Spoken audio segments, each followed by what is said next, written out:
Tu profe Mariarín les quiere hablar hoy sobre el texto, pero ante todo lo quiere relacionar con los hilos que se emplean para tejer un telar. El texto no es más que un tejido hecho con palabras. Al realizar la analogía, el texto posee unos hilos que se emplean para hacer realidad el telar. Asimismo, como en cualquier tejido, las propiedades de un texto dependerán de los hilos que utilicemos para hacerlo y del modo en que los dispongamos.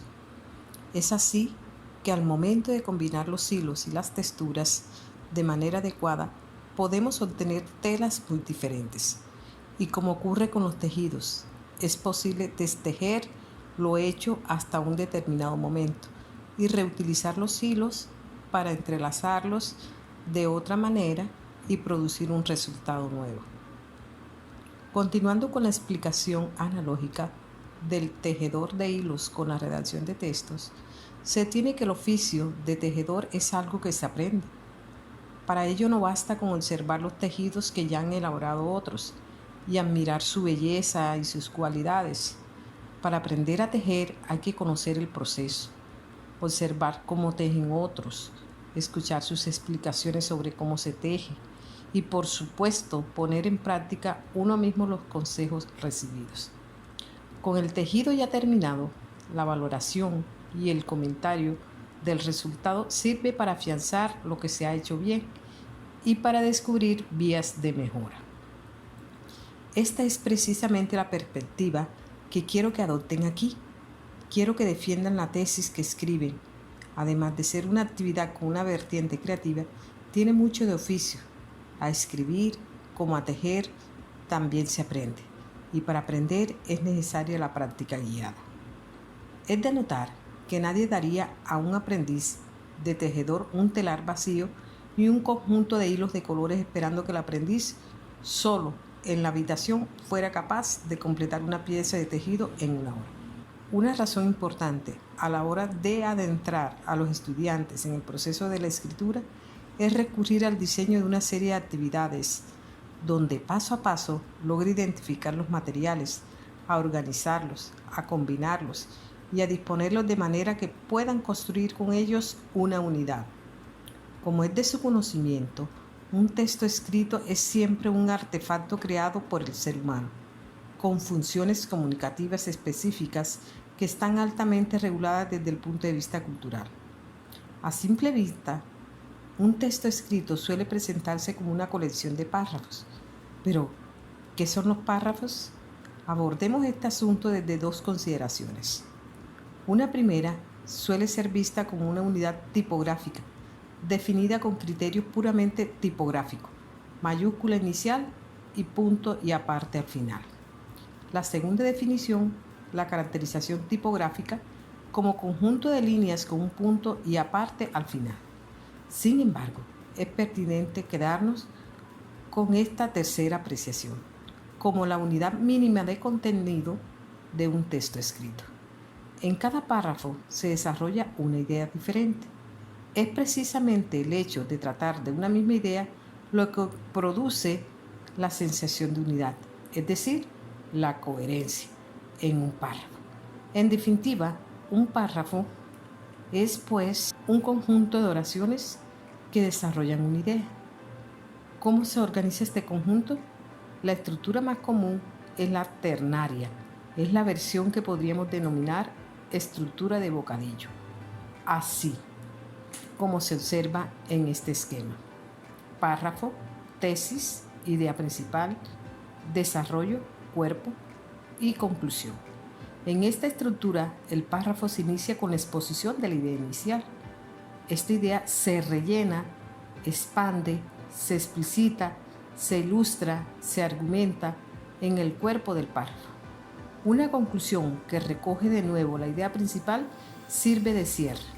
La idea principal presenta y anuncia el contenido del párrafo. De este modo, informa al lector de lo que va a seguir y le ayuda a contextualizar el resto de la unidad alrededor de una idea vertebradora. La manera de presentar la tesis es importante, ya que debe atraer la atención del lector y crearle la curiosidad de querer saber más y continuar leyendo. La parte dedicada al desarrollo de la tesis está compuesta por un número variable de ideas. Esta es la parte que presenta un mayor grado de diversidad con respecto a su contenido y organización. Los modos de desarrollo son muchos y muy diferentes y están en función de la naturaleza misma del tema y del tipo de género discursivo. Por ejemplo, en los textos con predominio de la función argumentativa, el desarrollo debe aportar apoyos, pruebas, datos y argumentos a favor de la tesis que se quiere defender. Si se contraponen dos posturas opuestas, la comparación y el contraste ocuparán un lugar central en el desarrollo. Los textos de tipo expositivo ofrecen normalmente detalles, ejemplos o ilustraciones de lo que se presenta, describen fases de un proceso complejo o elaboran relaciones de causa y efecto. En todo caso, no hay que perder de vista que el desarrollo, tanto en su forma como en su estructura, debe estar siempre al servicio de la idea principal.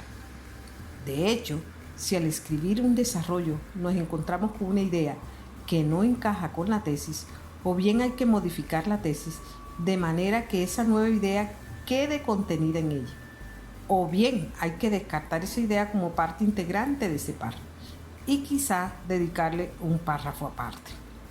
El desarrollo de un párrafo no puede ser simplemente una sucesión de ideas.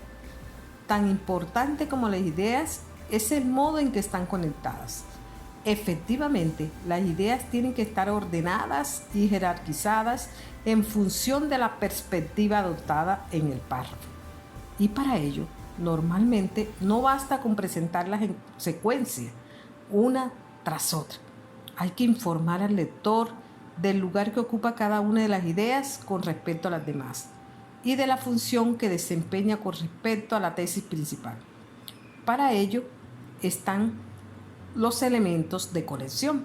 Son conjunciones, adverbios y locuciones cuya función es indicar las operaciones cognitivas que deben realizarse para conectar las ideas.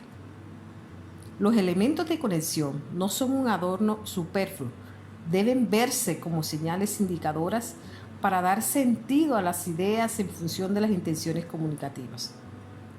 Cada uno de ellos transmite una instrucción específica sobre cómo hay que ensamblar las piezas que forman el contenido.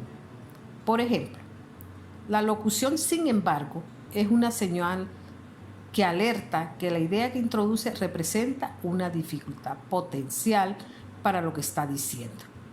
La locución, de hecho, en cambio, indica que la idea que se introduce refuerza lo anterior.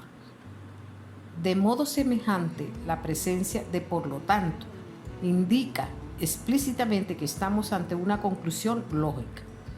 Por último, un párrafo tiene que tener una conclusión. Un párrafo es, como hemos reiterado, una unidad de contenido. El carácter unitario del párrafo tiene que marcarse desde el inicio y tiene que quedar patente también al final. Hay que indicar al lector que el desarrollo de la idea principal ha concluido y que por lo tanto esa sección también termina. La función de la conclusión es, en consecuencia, doble. De un lado tiene que servir de recapitulación y de resumen de lo que se ha dicho.